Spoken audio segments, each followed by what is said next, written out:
அன்பர்களே வணக்கம். கிரகங்களில் ராஜகிரகம் முழு சுபர் பொன்னன் என்று வர்ணிக்கப்படுகின்ற குரு பகவான் வாக்கிய பஞ்சாங்கப்படி மே 11ஆம் தேதி ரிஷபத்திலிருந்து மிதுனத்துக்கு செல்கிறார். உங்களுடைய 7ஆம் இடத்திலிருந்து 8ஆம் இடத்துக்கு செல்கிறார். விருச்சிக ராசி அன்பர்களே, இந்த 7லிருந்து 8லே செல்வது மறைவு ஸ்தானத்துக்கு செல்வது தான் உங்களுக்கு கொஞ்சம் சிரமத்தை கொடுக்கும். இருந்தாலும் அவருடைய பார்வை பலன் நிறைய ஸ்தானத்தை பார்க்கிறார், தனவாக்கு ஸ்தானத்தை பார்க்கிறார். உங்களுடைய 5ஆம் இடமான பூர்வ புண்ணிய ஸ்தானத்தை பாக்கியஸ்தானத்தை பார்க்கிறார்.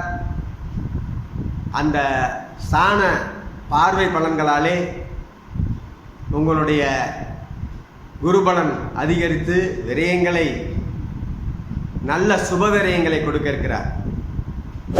சுப விரயங்களை கொடுக்க இருக்கிறார். உழைப்பை கொடுப்பார். எப்படின்னு கேட்டால், அது விரயஸ்தானம்னால தூக்கத்தை கொடுக்குற ஸ்தானம் 12ஆம் ஸ்தானம் சயனஸ்தானம். அந்த சயனங்களை கெடுப்பார். தூக்கத்தை கெடுத்து உழைப்பை கொடுப்பார். அந்த உழைப்பை கொடுத்து நல்ல அதுக்குண்டான பொருளாதார நிலையை மேம்படுத்துவார்.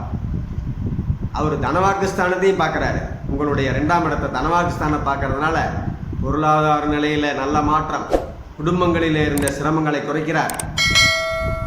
உங்களுக்கு தன வாக்குப்படிதத்தை அதிகப்படுத்துகிறார். நீங்கள் சொல்ல காப்பாற்றுற சூழ்நிலை உருவாக்கி கொடுக்குறார். அதே போல் அவர் உங்களுடைய சுகஸ்தானத்தை 4ஆம் இடத்தையும் பார்க்கிறார். சுகங்களை அதிகப்படுத்தி தாய் வழியில் நல்ல ஆதாயங்களை கொடுக்க இருக்கிறார். விருச்சிக ராசி அன்பர்களே, இந்த பலன்கள், இந்த குரு பெயர்ச்சி பலன்கள் உங்களுக்கு 60% பலன்களை கொடுக்க இருக்கிறது. தெய்வ வழிபாட்டிலே, தட்சிணாமூர்த்தி வழிபாட்டிலே உங்கள் வழிபாட்டை செலுத்தி தட்சிணாமூர்த்தி அருள் பெற வேண்டுகிறேன். உங்களுக்கு இந்த குரு பெயர்ச்சி நல்ல பலன் கொடுக்க என் அம்மை பகவதி அம்மையை வேண்டி நிறைவு செய்கிறேன். நன்றி.